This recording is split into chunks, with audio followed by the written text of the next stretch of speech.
मेरे प्यारे बच्चों, तुम्हें यह संदेश पूरी तरह से सुनना होगा। इसे बीच में छोड़ने की भूल मत करना। अगर तुमने इसे अनदेखा किया तो बहुत कुछ तुम्हारे हाथ से निकल सकता है। मेरे बच्चों, तुमने साबित कर दिया है कि तुम वो शक्ति हो जो खेल को बदल देती है। जिसने भी इस खेल की शुरुआत की हो, उसे खत्म करने की ताकत सिर्फ तुम में है। मेरे प्रिय, तुम्हारी जीत सुनिश्चित है। तुम्हारा नाम हर तरफ गूंजेगा और तुम्हारी विजय इतनी शानदार होगी कि तुम्हारे शत्रु भी इसे देखकर स्तब्ध रह जाएंगे। वे घबराहट में चक्कर खाकर गिर पड़ेंगे। उनके कदम डगमगा रहे हैं और वे उसी तरह पीछे हट रहे हैं जैसे कभी तुम्हें डराने की कोशिश की थी। शत्रु की सारी योजनाएं धरी की धरी रह गई हैं। गंगा का प्रवाह उल्टा हो गया है और जो लोग तुम्हें नष्ट करना चाहते थे, वे अब खुद माया के जाल में फंस चुके हैं। मेरे बच्चों, अब वही खतरे की घंटियां उनके सिर पर मंडरा रही है जो उन्होंने तुम्हारे लिए तैयार की थी। अगले कुछ घंटों में, शायद 48 घंटों के भीतर तुम्हें स्पष्ट हो जाएगा कि किसने तुम्हारे साथ विश्वासघात किया, किसने तुम्हारे खिलाफ बुरी शक्तियों का सहारा लिया। जो जादू टोना तंत्र मंत्र तुम्हारी ओर भेजा गया था, वह अब उल्टा पड़ने वाला है। मेरे बच्चों, तुम्हारी आंतरिक शक्ति, तुम्हारी दिव्य ऊर्जा ने सारा खेल पलट दिया है। जो शक्तियां तुम्हें नुकसान पहुंचाने के लिए भेजी गई थी, वे अब भी रचिताओं पर हमला करेंगी। ऐसी घटना होने वाली है कि वे लोग परेशानी में पड़ जाएंगे। शायद उन्हें अस्पताल तक जाना पड़े। अगर तुम मेरे इस संदेश पर विश्वास करते हो तो इसे अपने दिल से स्वीकार करो। इसे अपने जीवन का हिस्सा बनाओ। मेरे बच्चों, जो लोग तुम्हारे खिलाफ थे, जिन्होंने तुम्हें नीचा दिखाने की कोशिश की, उनके साथ अब क्या हो रहा है, यह तुम देखोगे। भगवान ने उनकी सारी योजनाओं को उलझा दिया है। वे अब चिंता और भय में डूबे हैं। उनके मन में यह सवाल उठ रहा है कि आखिर वे अब क्या करें। मेरे बच्चों, जो लोग तुम्हें मानसिक रूप से तोड़ना चाहते थे, तुम्हारी भावनाओं को कुचलना चाहते थे, तुम्हारे आत्मविश्वास को चूर चूर करना चाहते थे, उन लोगों की सच्चाई अब सामने आ रही है। शायद 5-7 या उससे भी ज्यादा लोग मिलकर तुम्हारे खिलाफ साजिश रच रहे थे। वे एक दूसरे के साथ मिलकर अपनी स्वार्थी योजनाओं को अंजाम देना चाहते थे। लेकिन मेरे बच्चों, उनकी एकता अब टूट रही है। उनकी पूरी टीम बिखर रही है। जो लोग खुलकर तुम्हारा विरोध कर रहे थे, उनका ध्यान अब इधर उधर भटक रहा है। भगवान ने उनके दिमाग को दूसरी दिशा में मोड़ दिया है। वे अब अपनी ही उलझनों में फंस गए हैं। जो लोग तुम्हारे खिलाफ जादू टोने का सहारा ले रहे थे, उनके बीच अब दरार पड़ रही है। भगवान उनके लिए नए रास्ते खोल रहे हैं, लेकिन यह रास्ते उन्हें तुमसे दूर ले जा रहे हैं। मेरे बच्चों, तुम देखोगे कि जो लोग तुम्हें परेशान करते थे, जो तुम्हें हर पल तकलीफ देते थे, वे अब खुद अपने कर्मों के जाल में फंस गए हैं। तुमने उनके साथ हमेशा अच्छा व्यवहार किया, लेकिन बदले में उन्होंने तुम्हें धोखा दिया। उन्होंने तुम्हारे सम्मान को ठेस पहुंचाई, तुम्हारी भावनाओं को कुचला। लेकिन अब वक्त बदल रहा है। उनके कर्म उनके पीछे पड़ गए हैं। वे लोग अब उसी दर्द से गुजर रहे हैं जो उन्होंने तुम्हें दिया था। यह दर्द इतना गहरा होगा कि वे अपने की पर पछताएंगे। वे तुमसे माफी मांगने आएंगे, लेकिन तब तक तुम उस ऊंचाई पर पहुंच चुकेगे जहां उनकी पहुंच नहीं होगी। तुम चमकते सितारे की तरह आसमान में चमकोगे और वे लोग अपने अंधेरे में डूबे रह जाएंगे। मेरे बच्चों, कुछ लोग बहुत चालाकी से अपनी गलतियों को छिपाने की कोशिश कर रहे हैं। वे बाहर से खुश दिखने का नाटक कर रहे हैं, लेकिन अंदर से पूरी तरह टूट चुके हैं। उनकी कमजोरी अब सामने आ रही है। भगवान हर उस बुराई को नष्ट कर रहे हैं जो तुम्हारे खिलाफ रची गई थी। उनके कर्म उन्हें वापस लौट रहे हैं और यह उनके लिए सबसे बड़ा सबक होगा। कुछ लोग अब यह सोच रहे हैं कि उन्होंने तुम्हारे साथ बहुत गलत किया। उनके मन में पछतावा जाग रहा है, लेकिन उनका अहंकार इतना बड़ा है कि वे माफी मांगने से डरते हैं। उन्हें लगता है कि माफी मांगना उनकी हार होगी, लेकिन मेरे बच्चों, वे गलत हैं। सच्चाई यह है कि वे अपने ही बनाए जाल में फंस गए हैं। उन्होंने कभी नहीं सोचा था कि उनके कर्म उन्हें इस तरह दंड देंगे, लेकिन यह सब उस परम शक्ति का खेल है जो तुम्हें न्याय दिलाने के लिए काम कर रही है। मेरे बच्चों, तुम्हारे साथ जल्द ही एक बहुत बड़ा फैसला होने वाला है। तुम अपनी आंखों से देखोगे कि बुरे कर्म करने वालों को क्या सजा मिलती है। तुम जीवन में एक महान अनुभव प्राप्त करोगे। तुम्हारी कहानी दूसरों के लिए प्रेरणा बनेगी। तुम लोगों को सिखाओगे कि बुराई का अंत हमेशा बुरा होता है। भले ही किसी को कितने साल लग जाए, कर्म कभी किसी को नहीं छोड़ता। जो लोग तुम्हें दुख दे रहे थे, वे अब खुद उस दुख को भोग रहे हैं। तुम्हारी शक्ति, तुम्हारा धैर्य, तुम्हारी आध्यात्मिकता ने सब कुछ बदल दिया है। तुम उस शिखर पर पहुंच चुके हो जहां तुम्हें कोई हिला नहीं सकता, लेकिन फिर भी तुम विनम्र बने हुए हो। तुम कहते हो कि तुम कुछ भी नहीं हो, लेकिन यही तुम्हारी सबसे बड़ी ताकत है। तुम्हारे शत्रु यह देखकर कांप रहे। वे सोच रहे हैं कि अगर तुम इतनी ऊंचाइयों पर पहुंचकर भी खुद को शून्य कहते हो, तो जब तुम सचमुच कुछ बन जाओगे तब उनका क्या होगा।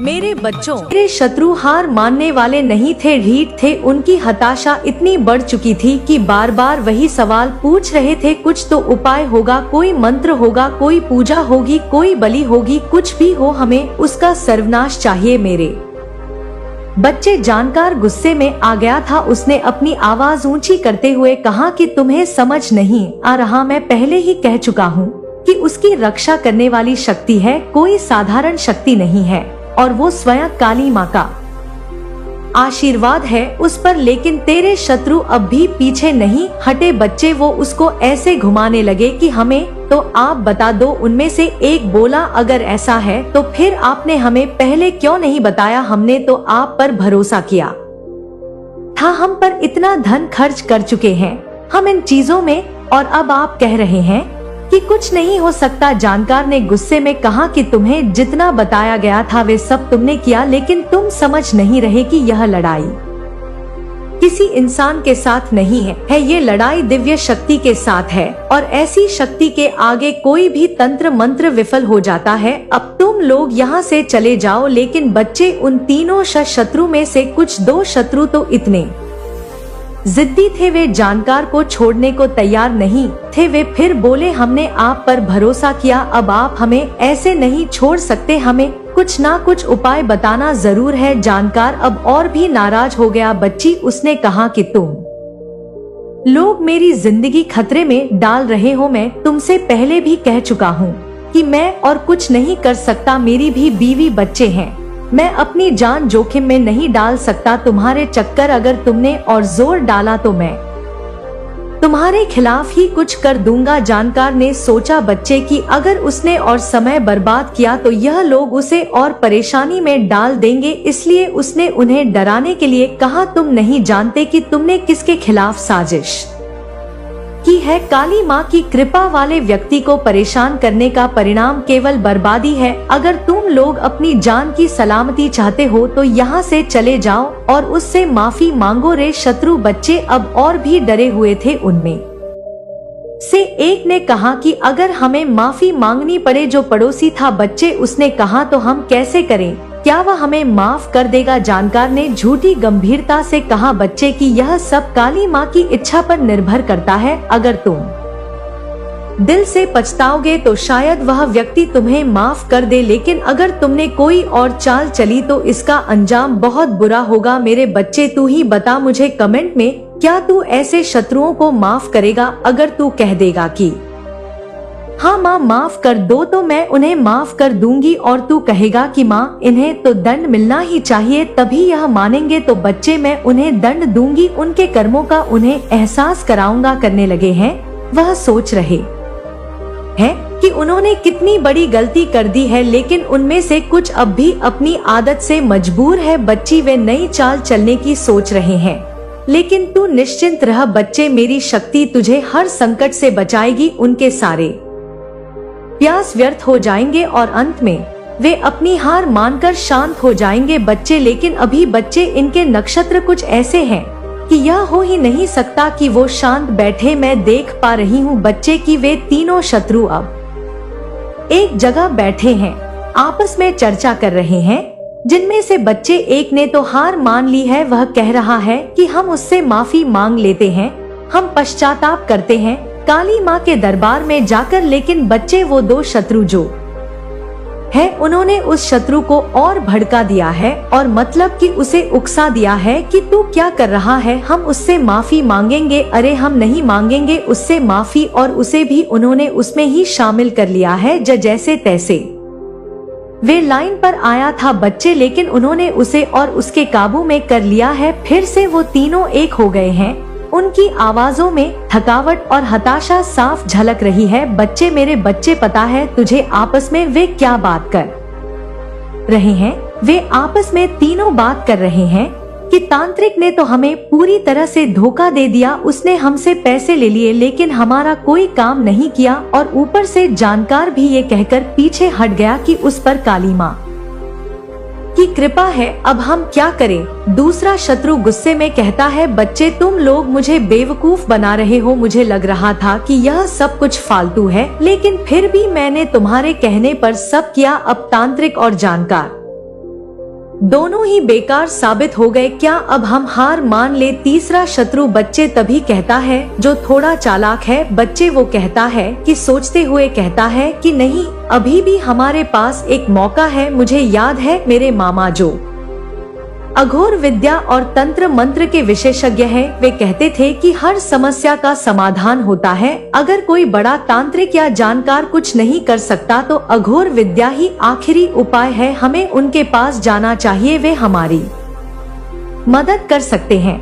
मेरे बच्चे, उन तीनों ने साजिश की है ये कि हम मामा के पास जाएंगे। उन तीनों शत्रुओं में से किसी के मामा है जो ऐसा काम करते हैं। बच्ची, लेकिन तू जो सोच रहा है ना कि वो वही शत्रु हो सकता है। वह इंसान वो शत्रु नहीं है, वह तुझसे दूर है, तेरी सोच से परे है। जल्दी मैं उसका पर्दाफाश करूंगी। बच्चे, उनकी बातचीत जारी है। पहला शत्रु कहता है कि लेकिन क्या करें माँ, हरी मदद करेंगे क्या? अगर उन्होंने आशा है उनकी हर योजना नाकाम होगी, मैं उनके हर बार को रोक दूंगी। बच्चे और बच्चे, एक और बात मैं तुझसे वादा करती हूँ कि तू उनकी हर चाल से सुरक्षित रहेगा। चिंता ना, अगर उनकी नफरत और द्वेष उन्हें ही बर्बाद करेगा, तू अपने काम में सफलता पाएगा। मेरे बच्चे, तेरा जीवन खुशियों से बना रहेगा। और एक बात हमेशा जान ले बच्चे, मैं तुझे बताने आई हूँ कि जो लोग तेरा बुरा चाहते हैं उनका अंत नजदीक है, उनके कर्मों का फल उन्हें मिलकर ही रहेगा। जब वे तुझे कमजोर करने की कोशिश कर रहे हैं तब वे अपनी ही कमजोरी के जाल में फंस जाएंगे बच्चे, क्योंकि मेरा आशीर्वाद सदैव तेरे साथ है। तेरे पड़ोसियों ने तुझसे जो जलन और नफरत रखी है ना, वह उनके जीवन में आग लगाकर रहेगी। उन्होंने जो तुझ पर यंत्र तंत्र विद्या का काम किया है उसका असर मुझ तक पहुंचा है। बच्चे, मैं उनकी हर चाल को नाकाम करूंगी। हाँ बच्चे, मेरी शक्तियों ने सब बता दिया है मुझे। इस समय तुझे बस धैर्य रखना होगा। तुझे समझना होगा कि जीवन में ऐसे लोग हमेशा मिलते हैं।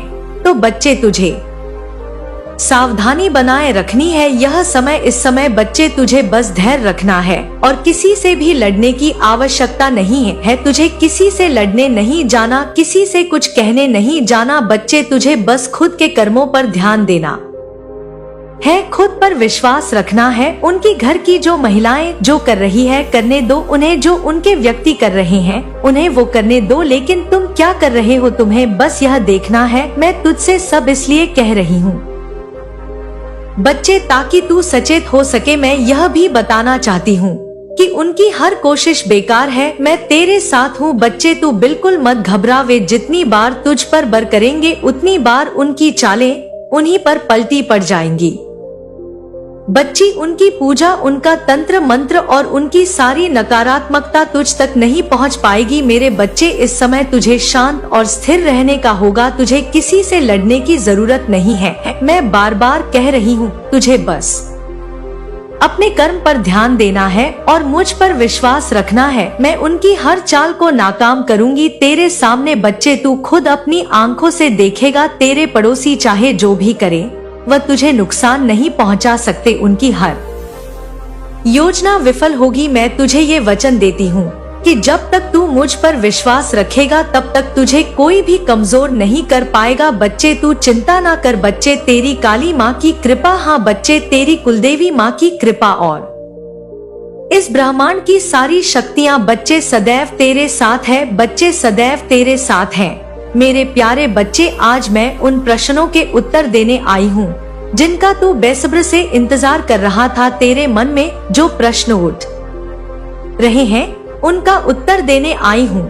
मैं आज तेरी माँ कुलदेवी माता, मेरे आशीर्वाद से तुम्हें सदा मार्गदर्शन मिलेगा, चाहे परिस्थितियाँ कैसी भी हो। आज मैं तुम्हें एक महत्वपूर्ण बात बताने आई हूँ, एक सत्य बताने आई हूँ, एक ऐसी स्त्री के बारे में जिसने तुम्हारे घर को बर्बाद करने का संकल्प लिया है। लेकिन धैर्य रखो क्योंकि तुम्हारे मैं साथ हूँ।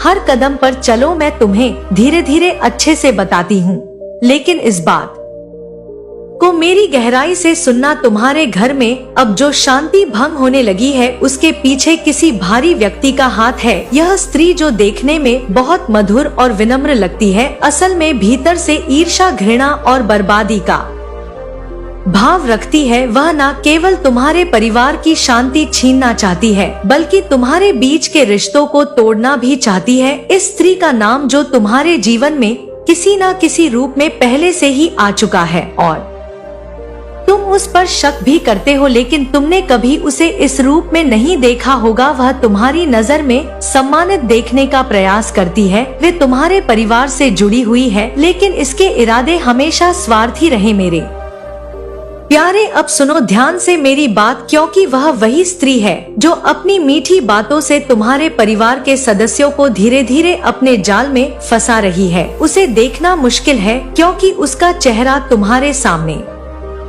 एक मासूम चेहरे के रूप में आता है, लेकिन उसके दिल में आग है जो तुम्हारे घर की हर चीज को जलाकर राख कर देना चाहती है। तुम सोच रहे हो कि वह स्त्री कौन है? मैं तुम्हें स्पष्ट संकेत दे रही हूँ।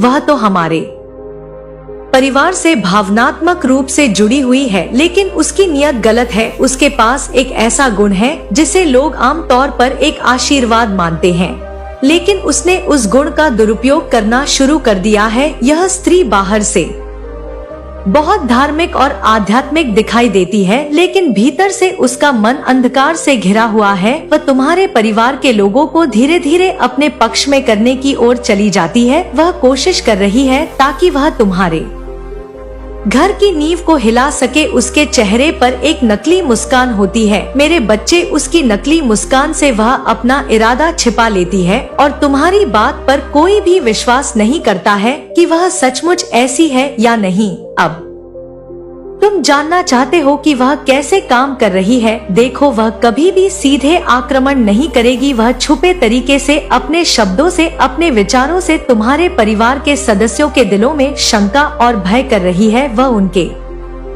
कानों में मीठी मीठी बातें कहकर उन्हें तुम्हारे खिलाफ भड़काने का प्रयास कर रही है। वह ऐसी स्त्री है जो कभी तुम्हारे परिवार के करीब आ चुकी है, शायद किसी रिश्तेदार के रूप में या किसी मित्र के रूप में, लेकिन उसके मन में एक विशेष व्यक्ति के प्रति गहरी इच्छा है। वह चाहती है कि तुम्हारे परिवार का वह सदस्य जो तुम्हारे परिवार के विकास और सफलता का केंद्र है, वह लेकिन आप देखोगे आने वाले टाइम में कि यह पर्सन काफी ज्यादा आपसे घुलने मिलने की कोशिश करेगा।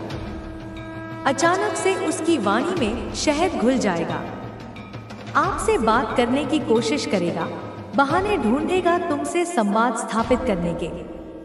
आपको हेलो, हाँ या कैसे हो यह भी पूछता नहीं था, इतनी सी औपचारिकता भी नहीं निभाता था और अब घंटों तुमसे बात करने को आतुर रहेगा। या ऐसा भी, यह कोई लेडी भी हो सकती है या कोई फीमेल भी हो सकती है, कोई स्त्री या पुरुष, कोई भी हो सकता है। बिल्कुल भी नहीं, कोई मतलब ही नहीं था। जैसे तुम उनके लिए अस्तित्व ही नहीं रखते थे। लेकिन अचानक से आप इनके बिहेवियर में काफी ज्यादा चेंजेस देखने वाले हैं। इतने बड़े परिवर्तन कि तुम आश्चर्यचकित रह जाओगे। बहुत बड़े बड़े चेंजेस आने वाले हैं, उनके व्यवहार में, उनकी वाणी में, उनके कार्यों में। यह चेंजेस कि आप कैसे हो, सब ठीक है, तुम्हारी सेहत कैसी है, तुम्हारे परिवार में सब कुशल तो हैं? इस प्रकार की बातें जो उन्होंने पहले कभी नहीं की। अचानक से आपके घर में आ जाना, बिना बुलाए, बिना किसी पूर्व सूचना के टपक जाना, जैसे कोई अनचाहा मेहमान। बिल्कुल अचानक से आप कहोगे, ओ माय गॉड, यह क्या है, यह कैसे हो गया? यह तो कल तक मुझसे बात भी नहीं करता था या बात भी नहीं करती थी, मेरे साये से भी दूर भागते थे, इसका कोई मतलब ही नहीं था मुझसे, और आज इतनी आत्मीयता। और ऐसा भी हो सकता है मेरे बच्चे कि ये लोग सोशल मीडिया में बहुत एक्टिव रहते हैं। आजकल का युग ही ऐसा है। अपना ज्यादा टाइम, अपना अधिकतर समय यह लोग कभी कभी इसमें ज्यादा मतलब वेस्ट करते रहते हैं, व्यर्थ की चीजों में उलझे रहते हैं। तो हो सकता है आप भी थोड़ा बहुत चलाते हैं सामाजिक रूप से जुड़े रहने के लिए। हो सकता है कि व्हाट्सएप पे हैं आप लोग, इंस्टाग्राम पे हैं, एफबी पे हैं, फेसबुक पे हैं, किसी न किसी सोशल मीडिया प्लेटफॉर्म पर तुम सक्रिय हो। तो आपके हो सकता है यह मतलब फॉलोइंग में है, तुम्हारे मित्रों की सूची में है, या तुम उन्हें फॉलो करते हो। आपने इन्हें फॉलो किया है, इन्होंने भी आपको कर रखा है, एक औपचारिक संबंध बना हुआ है। या व्हाट्सएप पे हैं, तुम्हारे कॉन्टैक्ट लिस्ट में है, या आपके स्टोरी वगैरह भी देखते हैं, तुम्हारी पोस्ट, तुम्हारी अपडेट्स पर उनकी नजर रहती थी, भले ही वे गुप्त रूप से ऐसा करते हो। लेकिन यहाँ पर जो चैनल मैसेज आ रहा है कि इन्होंने आपको, जैसे आपने इनको बिल्कुल इग्नोर कर दिया था जब तुम्हें उनकी नकारात्मकता का, उनकी ईर्ष्या का आभास हुआ, तो तुमने उनसे दूरी बना ली थी। इन्होंने भी आपको इग्नोर कर दिया था। शायद तुम्हारे द्वारा उपेक्षित किए जाने पर उनके अहंकार को ठेस पहुंची हो। आपको इनके बिहेवियर बिल्कुल पसंद नहीं थे, उनकी चापलूसी, उनका दोहरापन, उनकी कड़वी बातें तुम्हें आहत करती थी। आप इनको देखना अच्छा नहीं समझते थे, क्योंकि उनकी उपस्थिति ही तुम्हें नकारात्मक ऊर्जा से भर देती थी, क्योंकि यह बहुत मन में द्वेष, जलन, ईर्ष्या का भाव रखते हैं तुम्हारे प्रति, तुम्हारी उपलब्धियों के प्रति, तुम्हारी खुशियों के प्रति। तो आपको जैसे जब पता चला कि ऐसे लोग मुझसे जलते हैं, मेरे शुभचिंतक नहीं हैं, तो तुमने बुद्धिमानी का परिचय देते हुए यह निर्णय लिया कि मुझे इन लोगों से दूरी बनानी चाहिए, अपनी ऊर्जा को इनसे बचाना चाहिए। हो सकता है आपने इन्हें ब्लॉक कर रखा है सोशल मीडिया पर या अपने जीवन से ही। ऐसा भी हो सकता है, यह भी एक संभावना है। तो मुझे दिख रहा है डॉट कि अचानक से आपने यह देखा होगा कि यह जो पर्सन है जिसने तुम्हें कभी कोई महत्व नहीं दिया, तुमने कोई स्टोरी लगाई है, कोई अपनी खुशी साझा की है, आपने कोई पोस्ट वगैरह किया है अपनी दिनचर्या से संबंधित या किसी विशेष अवसर पर। हो सकता है आपने अपनी मम्मा का या अपनी फैमिली का, अपने परिवार के साथ कोई सुखद पल बिताया हो, कहीं आप लोग बाहर गए थे घूमने, कोई उत्सव मनाया था, कुछ आपने किया। यहाँ पर चैनलाइज मैसेज आ रहा है, तुमने अपनी प्रसन्नता को व्यक्त किया। कहीं तो कुछ आपने, जैसे कहते हैं ना, व्हाट्सएप पे अपनी पिक्चर्स लगा देना, अपनी डीपी बदल देना, ऐसा भी होता है, हम सब करते हैं। व्हाट्सएप पर अपनी पिक्चर्स वगैरह लगा देना, अपनी फैमिली की, अपनी मम्मा, अपने पापा, अपने भाई बहन, अपने बच्चों की, जो भी तुम्हारे प्रियजन हैं। या इंस्टा पर पोस्ट करना, कोई रील बनाना, कोई स्टोरी लगाना, ऐसा आपने किया है या निकट भविष्य में करने वाले हो। ऐसा मुझे यहाँ पर दिख रहा है। तुम्हारी ऊर्जा यह संकेत दे रही है, या आप करने वाले हैं, जो भी एनर्जी है, चाहे वह घटित हो चुका हो या होने वाला हो। तो इन्होंने उसमें रिप्लाई किया है, उस पोस्ट पर, उस स्टोरी पर अपनी प्रतिक्रिया दी है, जो कल तक शायद आपको देखते नहीं थे। तुम्हारी किसी भी पोस्ट को लाइक करना तो दूर, उसे खोलकर देखना भी गवारा नहीं करते थे। आपको देखकर इग्नोर कर देते थे, अनदेखा कर देते थे, जैसे तुम अदृश्य हो, जैसे मुंह फेर लेते थे। रास्ते में मिल जाओ तो दूसरी तरफ देखने लगते थे। वो जेलसी, वो ईर्ष्या, वो जलन आप इनके फेस पर देखते थे, उनके चेहरे पर साफ झलकती थी, चाहे वे कितना भी छिपाने का प्रयास करें।